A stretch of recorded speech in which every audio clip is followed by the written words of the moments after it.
Այն բանից հետո, երբ ինձ վրա վերցրեցի Արցախի պատերազմում մեր անհաջողությունների պատասխանատվությունը, մի հետաքրքիր process է սկսվել Հայաստանում,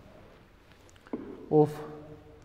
կներեք հազար անգամ չի ալարում, շտապում է վերջին 25-30 տարվա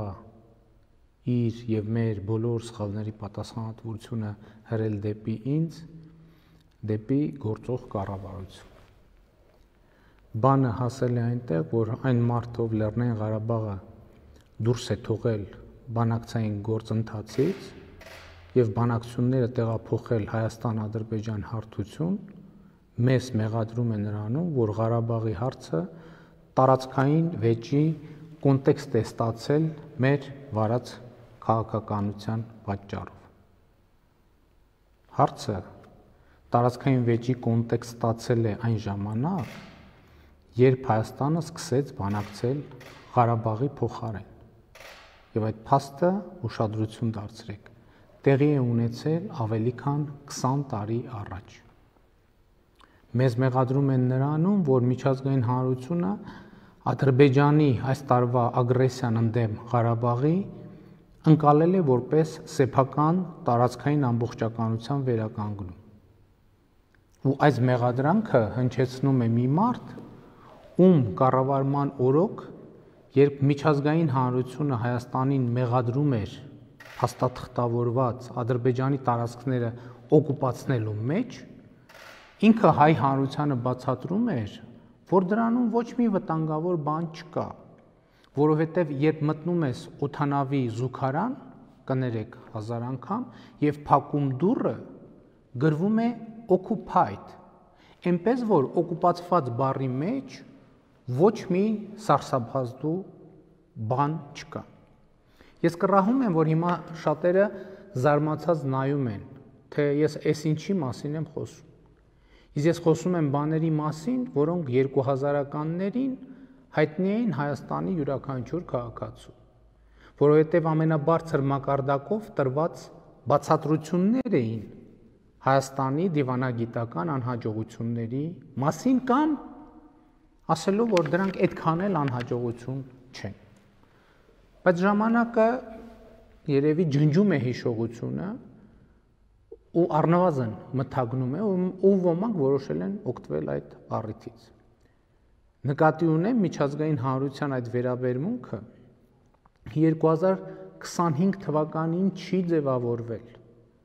այլ վերջին 25 տարիների ընթացքում, որ Ղարաբաղի հարցը ընկալվում է ընկալվեց որպես տարածքային վեճ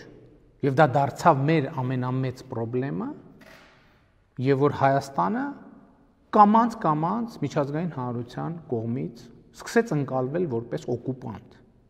Դա վերջին 2 տարիների ընթացքում տեղի չի ունեցել։ Վերջին 2 տարիների ընթացքում փորձ ա եղել դուրս գալ այդ կախարդական շրջանից։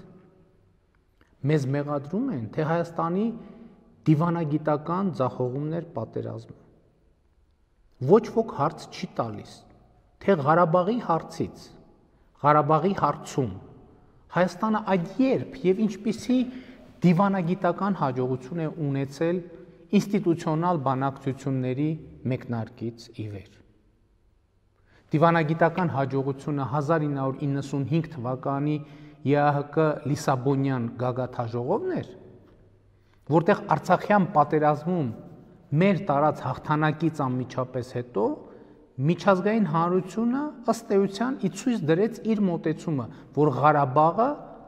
Ադրբեջանի կազմում ինքնավարություն պետք է լինի եւ սա է հարցի լուծման բանաձևը 1995 թվականին։ Դիվանագիտական հաջողությունը 1998 թվականին բանակցությունների սեղանին դրված ընդհանուր պետություն փաթեթն էր, որտեղ հստակ ֆիքսվում էր 7 տարածքներ Ադրբեջանին հանձնելու պահանջը եւ այդ պահանջը դրվում էր Հայաստանի առաջ։ Եվ այն, որ Ադրբեջանն ու Ղարաբաղը նույն պետության կազմում պետք է լինեն։ Դիվանագիտական հաջողությունը 1999 թվականի ԵԱՀԿ Ստամբուլյան հռչակագիրն էր, որտեղ ֆիքսվում էր, որ կոնֆլիկտները պետք է լուծվեն տարածքային ամբողջականության սկզբունքով։ Դիվանագիտական հաջողությունը մադրիդյան սկզբունքներն էին, որոնք ի դեպ թմկահարվում էին որպես դիվանագիտական հաջողություն, բայց պարզվեց խայտառակ մի բան. Ղարաբաղը Ադրբեջանի կազմից դուրս կարող է լինել միայն այն պարագայում, եթե Ադրբեջանը համաձայնվի։ Միայն եթե Ադրբեջանը համաձայնվի։ Դիվանագիտական հաջողությունը 2011 թվականի Կազանյան բանակցություններն էին, երբ Ադրբեջանը բանակցությունների դուռը շրխկացրեց, իսկ Հայաստանի ղեկավարը այստեղ-այնտեղ հարցազրույց էր տալիս ու ասում, թե մենք պատրաստ ենք Ադրբեջանի 7 տարածքները վերադարձնել, բայց Ադրբեջանը ավելին է ուզում։ Դիվանագիտական հաջողությունը վերջին 25 տարվա մեջ ամենատարբեր միջազգային ատյաններում ընդունված բազմաթիվ փաստաթղթերն էին, որտեղ հստակ ֆիքսվում էր Ադրբեջանի տարածքների օկուպացված լինելը եւ որ հարցը պետք է լուծվի Ադրբեջանի տարածքային ամբողջականության շրջանակում։ Դիվանագիտական հաջողությունն այն էր, որ 2013 թվականից Ադրբեջանը սկսեց ռազմական էսկալացիայի փուլը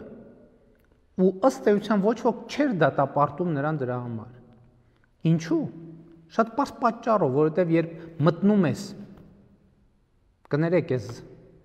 զավեշտի համար, բայց չեմ կարող չասել, որովհետև երբ մտնում ես օդանավի զուգարան եւ փակում դուռը, գրվում է occupied։ Շատերը չեք հավատա, իրոք, բայց սա 2000-ականների Հայաստանի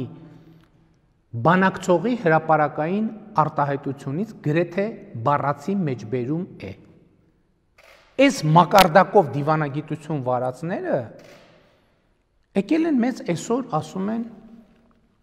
որ մենք դիվանագիտությունը ձախողել ենք։ Դիվանագիտական հաջողությունը 2016 թվականի ռուսական առաջարկներն էին, երբ ըստ էության օրակարգից ընդհանրապես հանվեց Արցախի կարգավիճակի հարցը։ Բայց մենք վատ հարաբերություններ ենք կառուցել Ռուսաստանի հետ, ինչպես պնդում եք, դուք լավ։ Եթե այդքան լավ հարաբերություններ եք կառուցել, այդ ինչպես ստացվեց, որ մեր ռազմավարական դաշնակցի ներկայացված առաջարկով Արցախի կարգավիճակի հարցը ըստ էության դուրս բերվեց օրակարգից։ Բայց դուք լավ դիվանագետ եք, այդ ինչպես եղավ, որ 2016 թվականի ապրիլյան պատերազմի կապակցությամբ Ադրբեջանը չպատժվեց։ Որովհետև դուք գնացիք եւ խելոք համաձայնվեցիք նրան, ինչ առաջարկվում էր, այսինքն ընդունեցիք պատերազմ վարելու Ադրբեջանի իրավունքը, լեգիտիմացրիք այդ իրավունքը։ Մենք ոչ թե դիվանագիտությունն ենք ձախողել, այլ վերջին 20-25 տարվա դիվանագիտական ձախողումների բեռի տակից դուրս գալու փորձերն ենք ձախողել։ Մենք ձեր ձախողումների հետևանքներից խուսափելու գործում ենք ձախողվել։ Սա է ճշմարտությունը։ Մեզ մեղադրում են, որ մենք պատերազմից չկարողացանք խուսափել։ Խուսափող էիք 2016 թվականին, խուսափեիք պատերազմից։ Չկարողացաք խուսափել, կարողացաք պատերազմը կանգնեցնել, տարածքները վերադարձնելու բանավոր խոստման հիման վրա։ Իսկ ինչու մեզ նույնը չհաջողվեց։ Որովհետև մեզ ասվում էր, քանի որ նախկինում Հայաստան արդեն մի քանի անգամ բանավոր խոստացել է, պայմանավորվել է վերադարձնել տարածքներ ու չի վերադարձրել, հիմա միայն գրավոր կարող է լինել խոսակցությունը եւ կոնկրետ ժամկետների նշումով։ Պատերազմը հնարավոր էր կանգնեցնել միայն նոյեմբերի 9-ի փաստաթղթի նման մի փաստաթուղթ ստորագրելով։ Նկատի ունեմ նման մի փաստաթուղթ ստորագրելով պատերազմից առաջ կամ մեկնարկին։ Եվ ի դեպ, պատերազմի հենց առաջին օրը ազգային ժողովի ամբիոնից ասել եմ, որ հենց հիմա կարող եմ կանգնեցնել պատերազմը։ ու ասել եմ ինչ գնով։ Բայց ժամանակ ինչու հայտարարություններ չէի անում, թե համաձայն եք սկզբունքին, թե պետք է կանգնեցնել պատերազմը։ Հիմա իդեպ պարզվում է, որ բոլորը 5+2 բանաձևով հողերը հանձնելու կողմնակից էին։ Դե կողմնակից էիք, հանձնեիք։ 2016-ին հանձնեիք, 2017-ին հանձնեիք, կանխեիք պատերազմը, լուծեիք հարցը, մանավանդ ապրիլյանից հետո գիտեիք ինչը ինչոց է։ Ոմանց թվում է, թե 5 գումարած 2 Ադրբեջանը հալած յուղի տեղ ընդունելու էր։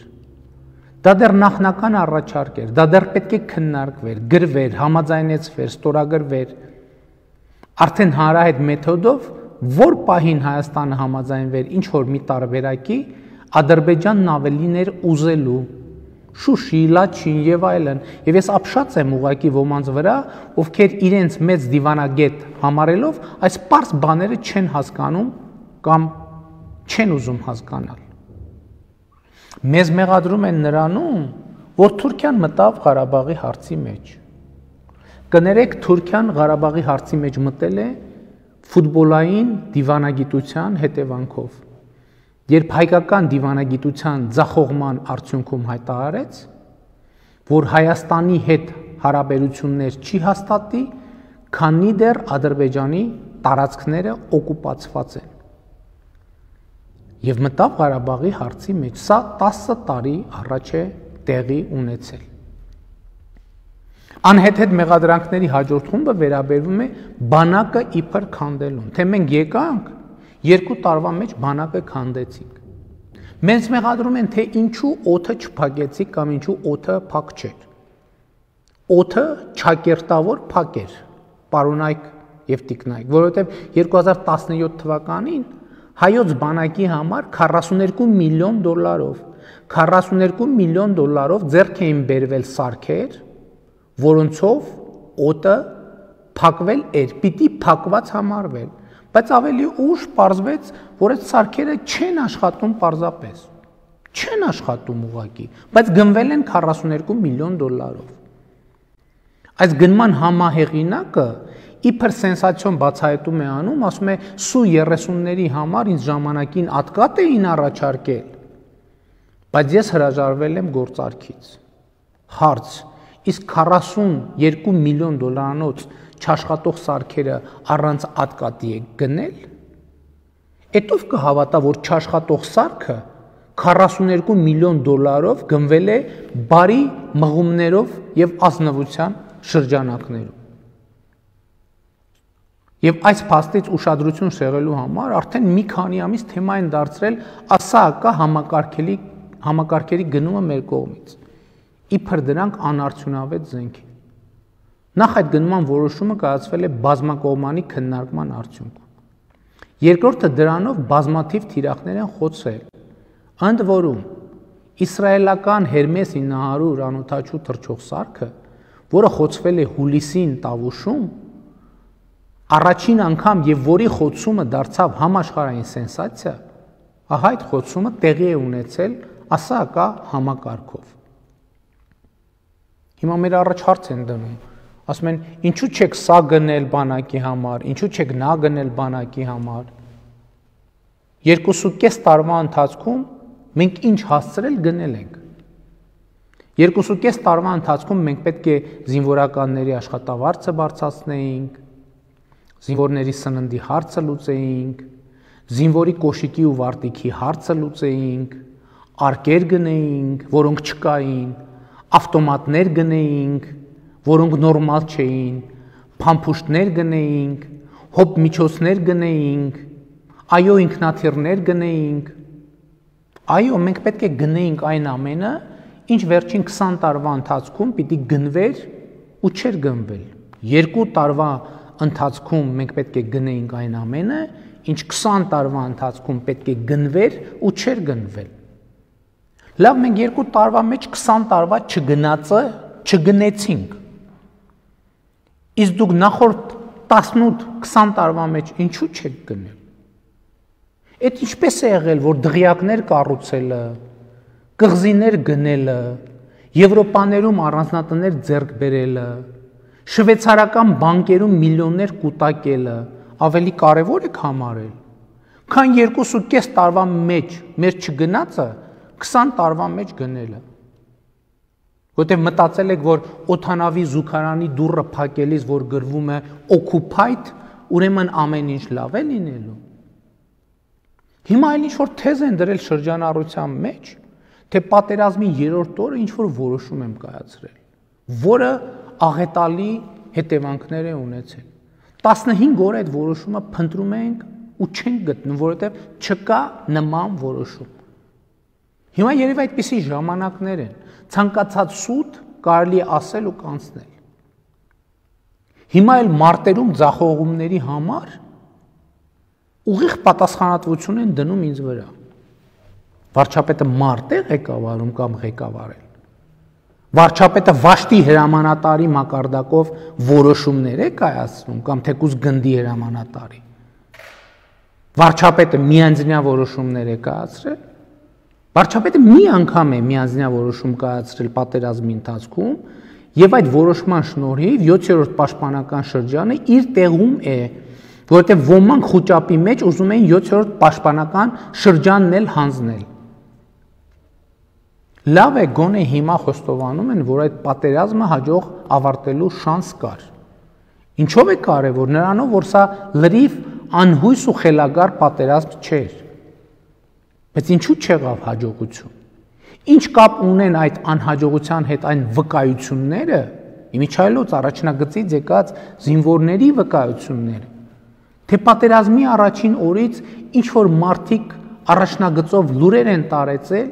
թե հողերը ծախած են, թե Նիկոլը հողերը ծախած է, կռիվն անիմաստ է։ Ինչ կապ ունի պարտության հետ այն փաստը, որ հայաստանյան որոշ քաղաքական շրջանակներ դեռ ամիսներ առաջ, սեպտեմբեր-հոկտեմբերին պատերազմ ու ներքաղաքական անակնկալներ էին խոստանում։ Էդում հետ էին պայմանավորվել պատերազմի եւ ներքաղաքական անակնկալների շուրջ։ Դրանք էլ հրապարակային հայտարարություններ են։ Իսկ գլոբալ առումով ի վերջո ուժ չենք ունենալու խոստովանել, որ մեր ձախողման պատճառն այն էր, որ Հայաստանը առնվազն 25 տարի եղել է կոռումպացված պետություն, որտեղ այսօր քաղաքական ակտիվություն ցուցաբերող էլիտայի առնվազն ամենաազդեցիկ մասը այլ բան չի արել, քան անձնական հարստություն կուտակելը ու պետության դիմակայության ամբողջ ռեսուրսը կերել է, մսխել է, քայքայել է, տեղափոխել է շվեյցարական բանկեր։ Այդ ամենը 1 կամ 2 հոգի չի արել, դա արել է համակարգ իր բազմաթիվ շոշափուկներով եւ այդ համակարգը ամեն օր դիմադրել է ու դիմադրում է։ Ու այդ դիմադրությունը հասել է կուլմինացիային։ Ու այդ դիմադրության հիմնական նպատակն այն է, որ այս պատերազմի ու դրան նախորդած ու հաջորդած իրադարձությունների մասին ճշմարտությունը չիմացվի, որ ամեն ինչ մնա մանիպուլյացիաների մակարդակում։ Իմիջայլոց այդպիսի վարկած կա, որ ամսի 9-ի հարձակման նպատակը իրականում կառավարության ղեկավարությանը ֆիզիկապես ոչնչացնելն էր։ Ինչու՞։ Այդ էմոցիաների տակ, որ շատ բաներ, որ շատ ճշմարտություններ չբացահայտվեն այս պատերազմի մասին, բայց այդ ճշմարտությունները չեն կարող չբացահայտվել։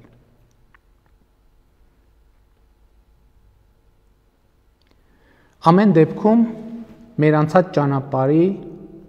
ու անհաջողությունների պատմությունը պետք է մանրամասն վերլուծվի։ Եվ դա պետք է տեղի ունենա առանց մանիպուլյացիաների։ Ու եթե ուզում ենք արդյունավետ տեղի ունենա, պետք է տեղի ունենա հանդարտ աշխատանքային պայմաններում։ Այս աշխատանքը անպայման կկատարվի, բայց իրական վերլուծության համար էլի եմ ասում, հանդարտություն է պետք, իսկ այսօր բոլորս ալեկոծված ենք։ Սիրելի հայրենակիցներ, այսօր ամենակարևորը թերևս մեր առաջկա անելիքների մասին հարցն է։ Նախ իհարկե մոտակա ապագայի կամ ավելի ճիշտ հրատապ անելիքների մասին։ Կարևորագույն խնդիր է մեր գերեվարված հայրենակիցների վերադարձ։ Այստեղ ուզում եմ ասել, որ որոշակի առաջընթաց ունենք եւ ըստ էության համաձայնեցված է սկզբունքը, որ բոլորը պետք է փոխանակվեն բոլորի հետ։ Ընդ որում ոչ միայն պատերազմի ընթացքում գերեվարված, այլև պատերազմից առաջ հայկական եւ ադրբեջանական կողմերում հայտնված անձինք պետք է վերադարձվեն։ Ու հիմա մեր խնդիրն է գործել այնպես, որ ոչ միայն վերադարձնենք նրանց, ում գերեվարված լինելու փաստը այս պահին հաստատված է պաշտոնապես, այլև մեխանիզմներ ստեղծենք, որ եթե հետագայում կպարզվեն այլ անուններ եւս, նրանց վերադարձի հետ կապված խնդիրներ չծագեն։ Այստեղ մեզ պետք է որոշակի համբերություն եւ ես կարծում եմ, որ մենք հաջողություններ կունենանք։ Հաջորդ կարևորագույն խնդիրը մեր անհետ կորածների ճակատագիրը պարզելն է։ Այս գործընթացը նույնպես թեկուզ դանդաղ, բայց ընթանում է։ Ինչպես է դա տեղի ունենում։ Այս թեման ինձ համար այսպիսի մանրամասներով շատ դժվար եւ ծանր է ներկայացնել, հենց թեկուզ բառապաշարի մանրամասների իմաստով, բայց մյուս կողմից գիտեմ, որ հանրությունը ունի կոնկրետ պատասխանների կարիք, այնպես որ նախապես ներողություն եմ խնդրում այսպիսի մանրամասների շուրջ խոսելու համար։ Ուրեմն ինչ է տեղի ունենում, մի կողմից Ադրբեջանի հսկողության տակ գտնվող տարածքներից մարմինների դուրսբերումն է կատարվում, մյուս կողմից Հայաստանում գտնվող նահատակների անճանաչելի մարմինների ճանաչում է կատարվում։ Նոյեմբերի 9-ից հետո մեզ հաջողվել է դուրս բերել ավելի քան 600 մարմին։ Եվ ուզում եմ ընդգծել, որ ավելի քան 500 մարմիններ այս պահին գտնվում են ճանաչման փուլում։ Մեծ հավանականությամբ, ցավոք սրտի, այս մարմինները անհետ կորած համարվող մեր եղբայրների մարմիններն են։ Հիմա ընթանում է նրանց ճանաչման գործընթացը, որը կատարվում է հետևյալ կերպ. վերցվում է մարմնից ԴՆԹ նմուշ, որը համեմատվում է հարազատներից վերցրած ԴՆԹ նմուշի հետ։ Այս գործընթացը ցավոք բավականին ժամանակատար է, բայց ուզում եմ նաև ասել, որ նոյեմբերի 9-ից այս կողմ նույնականացվել է եւ հարազատներին է հանձնվել 135 մարմին եւ այս գործընթացը կշարունակվի։ Ցավում եմ շատ, որ ելի ներողություն եմ խնդրում, որ այս թեմայի մասին այսպես խոսում եմ, սա շատ դժվար է, բայց ստիպված եմ, ելի եմ ուզում ասել, որովհետև հանրությունը սպասում է կոնկրետ պատասխանների։ Ես ուզում եմ նաև մի հարցի անդրադառնալ, որ կա անհետ կորածների եւս մի խումբ, որոնց հետ կապված ես հիմա ուղղակի չէի ցանկանա բարձրաձայնել եւ ուզում եմ ասել, որ նրանց հետ կապված նույնպես կոնկրետ աշխատանք է արվում, բայց որևէ կերպ հիմա այդ աշխատանքի մասին ես չեմ կարող խոսել։ Նաև ուզում եմ ասել, մենք դեռ չենք հասցրել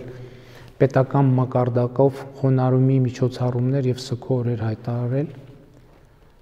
Կարծում ենք դա ավելի ճիշտ կլինի անել չճանաչված մարմինների առնվազն մեծ մասի ճանաչումից հետո։ Սա պիտի լինի խոնարհումի, մտորումի, մորմոքի մի շրջան եւ այն պետք է ապրենք իրար հետ եւ իրարով։ Եվ սա պետք է լինի մտորում անցյալի եւ ապագայի մասին, առավել միտված ապագային։ Սիրելի հայրենակիցներ, ուզում եմ եւս մի ցավոտ թեմայի անդրադառնալ։ Այս օրերին Հայաստանի սահմանների որոշ հատվածներին տեղի են ունենում գործընթացներ, որոնք իհարկե ցավոտ են եւ ցավով են ընդունվում մեր շատ հայրենակիցների կողմից։ Սա իհարկե հասկանալի է, բայց մենք պետք է արձանագրենք, որ մեր զինված ուժերը տեղաբաշխվում են Հայաստանի Հանրապետության սահմանի երկայնքով։ Խոսքը տվյալ դեպքում հայաստանյան հատվածի մասին է։ Արցախի պարագան առանձին խնդիր է։ Մեր սահմանի մոտակայքում տեղի ունեցող այդ պրոցեսները իհարկե մարդկանց ընկալումներում լուրջ խնդիրներ են առաջացնում։ Տարբեր տիպի գործնական խնդիրներ նույնպես կան, բայց այդ խնդիրները անլուծելի չեն եւ դրանց լուծման վրա մենք աշխատում ենք։ Բայց կրկնում եմ, մեր զինված ուժերը տեղաբաշխվում են Հայաստանի սահմանի երկայնքով եւ պիտի խնդրեմ ամեն օր այս առիթով խոճապային տրամադրության մեջ չընկնել։ Մեր հետագա գործողությունները պետք է միտված լինեն նրան, որ դա դառնա իրոք սահման եւ ոչ թե ռազմաճակատի գիծ։ Մենք պետք է գնանք այդ ճանապարհով։ Որոշակի տեղաշարժ կա նաեւ Ղարաբաղի հարցի շուրջ բանակցային գործընթացի վերսկսման ուղղությամբ։ ԵԱԿ Մինսկի խմբի համանախագահ երկրների ներկայացուցիչները, Ռուսաստանի եւ Ֆրանսիայի ագնախարարները եւ ԱՄՆ փոխպետքարտուղարը համատեղ հայտարարություն են ընդունել։ Այդ հայտարարության մեջ կարևոր շեշտադրումներ կան։ Վերահաստատվել է Ղարաբաղի հարցի կարգավորման շուրջ համատեղ աշխատելու եւ լիարժեք բանակցային գործընթաց վերականգնելու կամքն ու ցանկությունը։ Սա եւս մի կարևոր գործոն է նոյեմբերի 9-ի հայտարարության մեջ արձանագրված հրադադարը եւ ռազմական գործողությունների դադարը ամրապնդելու համար։ Այս պայմաններում իհարկե մեր զինվորների ծառայությունը առավել անվտանգ կդառնա։ Այս պահին սահմանային լարում ըստ էության չկա։ Պատերազմի հետևանքները որոշակի հարցեր են առաջացրել մեր զինվորների կեցության պայմանների հետ կապված, ու մենք հիմա ակտիվ զբաղվում ենք այդ հարցերով։ Իհարկե ծանր հարցեր կան, ծանր իրավիճակներ կան, բայց գլոբալ հարցը հետևյալն է. ինչ ենք մենք պատրաստվում անել։ Պատրաստվում ենք մենք արդյոք հանձնվել, գքել այդ ծանրության ներքո։ Ոչ, չենք պատրաստվում եւ մենք պետք է այդ ծանրությունը կարողանանք կրել արժանապատիվ եւ հաղթահարելի ծանրությունները հաղթահարել։ Ինչու եմ ասում հաղթահարելի ծանրություններ, որովհետեւ կան կորուստներ, մեր եղբայրների կորուստները, որոնք անհաղթահարելի են։ Դրանք մենք պետք է կրենք մեր սրտում, մեր հոգում, մեր մտքում, բայց նաեւ այդ ծանրությունը պետք է ուժեղացնի ապրելու, հաղթելու, հաղթահարելու մեր կամքը։ Սիրելի հայրենակիցներ, եւս մի դրվագ նոյեմբերի 9-ի հայտարարության առիթով ինչ որ մարդիկ շրջանառության մեջ են դնում մեղրի միջանցք հասկացությունը։ Ուզում եմ բոլորիդ ուշադրությունը հրավիրել ենք փաստի վրա, որ հայտարարության մեջ ոչ մեղրի բառ կա, ոչ էլ միջանցք բառ։ Միջանցք բառ կա լաչինի կապակցությամբ։ Նկատի ունեմ մեղրի իմաստով միջանցք հասկացություն չկա։ Կա այլ բան, տրանսպորտային ենթակառուցվածքների ապաշրջափակում։ Եթե մենք ապագայի մասին պիտի մտածենք, ուրեմն պետք է մտածենք տնտեսական կյանքում նոր գործոնների հետ գալու հնարավորության մասին։ Արդյոք մեր տնտեսության մեջ էական բան կփոխի Հայաստան-Ռուսաստան եւ Հայաստան-Իրան երկաթուղային կապի վերականգնումը։ Կարծում եմ այո։ Եթե այս համատեքստում ենք դիտարկում հարցը, պատկերը այլ կերպ է երևում։ Բայց հիմա, ինչպես ասացի, շատ ավելի հրատապ խնդիրներ կան լուծելու։ Եվ հիմա ուզում եմ տեղեկացնել, թե ինչ ընթացքի մեջ է նոյեմբերի 18-ին իմ հրապարակած ճանապարհային քարտեզի իրագործումը։ Այս ընթացքում կայացվել են սոցիալ-տնտեսական բնույթի մի շարք որոշումներ։ Արցախի Հանրապետությունում հաշվառում ունեցող մեր հայրենակիցներին տրամադրվում է առաջին անհրաժեշտ ֆինանսական օգնություն յուրաքանչյուր անձի 68000 դրամի չափով գումարած 15000 դրամ այն անձանց, ովքեր Արցախում սեփականություն չունեն։ Դե որոշման մեջ կան որոշ բացառություններ, իհարկե այդ մանրամասնությամբ ես չեմ անդրադառնա, որոշման մեջ գրված է, նրանք, ովքեր ավելի մանրամասն ուզում են ծանոթանալ, խնդրում եմ, որոշման տեքստը հրապարակված է։ Եվ այս աջակցության գործընթացը չի ավարտվել, շարունակվում է։ Արցախի վերահսկողությունից դուրս մնացած տարածքների բնակիչներին նույնպես առաջին անհրաժեշտ ֆինանսական օգնություն է տրամադրվում յուրաքանչյուր անձին 300,000 դրամի չափով։ Կառավարությունը միջոցներ է հատկացրել Սյունիքի և Գեղարքունիքի մարզերի տուժած տների վերականգնման համար։ Պատերազմի ընթացքում հաշմանդամություն ստացած և զոհված քաղաքացիական անձանց ընտանիքներին փոխհատուցում է տրամադրվում, որոշում են կայացրել հյուրընկալ ընտանիքներին ֆինանսավորելու մասին։ Խոսքը այն ընտանիքների մասին է, ովքեր Արցախի իրենց տներից զրկված մեր հայրենակիցներին կհյուրընկալեն Հայաստանում կամ Արցախում, ահա այդ ընտանիքներին փոխհատուցում կտրվի յուրաքանչյուր հյուրընկալվող չափահաս անձի մասով Հայաստանում 30,000 դրամ, Արցախում 45,000 դրամ։ Այսինքն, եթե կան ընտանիքներ, ովքեր ունեն հնարավորություն իրենց տներում տեղավորել այլ մարդկանց եւ ցանկություն բնականաբար, իրենց համար այսպիսի համակարգ է ընդունվել։ Առաջիկայում որոշում կկայացվի պատերազմին մասնակցած ուսանողների եւ պատերազմի մասնակցած անձանց ընտանիքի անդամ ուսանողների 2020 թվականի երկրորդ կիսամյակի ուսման վարձը ամբողջությամբ փոխհատուցելու մասին։ Տեղի է ունենում վնասված շարժական գույքի հաշվառում դրանց փոխհատուցման հարցը նույնպես լուծելու համար։ Սոցիալական երաշխիքների հավելյալ համակարգ կներդրվի գերեվարված եւ անհետ կորած մեր եղբայրների, ընտանիքների անդամների համար։ Արցախի կառավարության հետ համատեղ ակտիվ աշխատանքներ են տարվում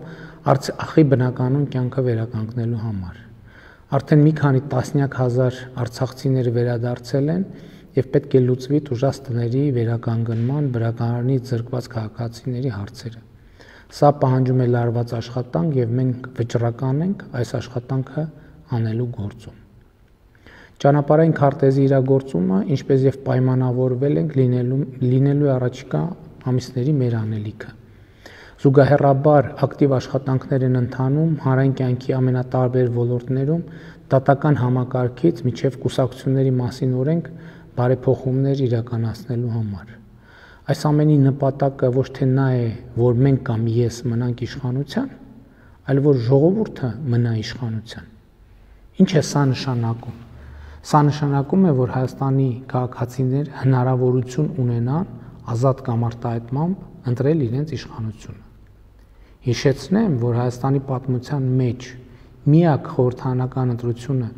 որի արդյունքները որևէ կերպ որևէ մեկի կողմից չեն վիճարկվել, 2018 թվականի խորհրդարանական ընտրություններն էին։ Եվ հիմա Հայաստանում տեղի ունեցող որոշ քաղաքական process-ների իմաստը պարզ է։ Որոշ շրջանակներ ուզում են ամեն ինչ անել, որ 2018 թվականի խորհրդարանական ընտրությունները միակն էլ մնան, որտեղ ժողովուրդն է ինքն է կայացրել որոշում։ Սա թույլ չենք տալու։ Ժողովրդի իշխանությունը Հայաստանում չի կարող դրվել կասկածի տակ։ Շնորհակալ եմ եւ ուզում եմ ասել, սիրելի հայրենակիցներ, որ հիմա ինչպես եւ ամենասկզբում ասացի, հիմա այդպեսի մի փուլ է, որ ինչ մեղադրանքներ ասես դրվում են շրջանառության մեջ, ինչ մեղադրանքներ։ Ես ուզում եմ ասել, որ այդ հարցերից որևէ մեկ անպատասխան չի մնալու։ Պարզապես նաեւ եկեք արձանագրենք, որ չենք կարող բոլոր եւ ամեն ասածների նույն պահին կամ նույն օրը արձագանքել։ Հակառակ դեպքում կստացվի, որ ամբողջ օրը պետք է անցկացնենք տեսախցիկների առաջ եւ այն օրակարգը, այն հրատապ եւ օպերատիվ լուծում պահանջող հարցերը, որոնց մասին ասում էի, պետք է լուծում չստանան։ Իհարկե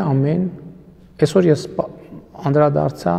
մի շարք հարցերի, որոնք կոնցեպտուալ կարևոր հարցեր էին, բայց դրանք բոլորը չեն։ Եվ դրանց բոլորին անպայման կլինի անդրադարձ եւ խոսակցությունը ձեզ հետ Հայաստանի Հանրապետության քաղաքացու հետ կշարունակվի աներկբայորեն։ Պարզապես եկեք այսպես աշխատենք, թողենք, որ այդ մեղադրանքները կուտակվեն, հասկանանք որոնք են, որոնց պետք է անդրադառնալ, որոնց վերաբերյալ է, որ Հայաստանի ժողովուրդը բարձամանումների կարիք ունի եւ ըստ հերթի, կարգի, անհրաժեշտության եւ երբեմն նույնիսկ ամենատարբեր ֆորմատներով կանդրադառնանք։ Այսքանը այսօրվա համար խոնարհում մեր բոլոր նահատակների առաջ, սիրում եմ բոլորիդ եւ ծառայում եմ բոլորիդ։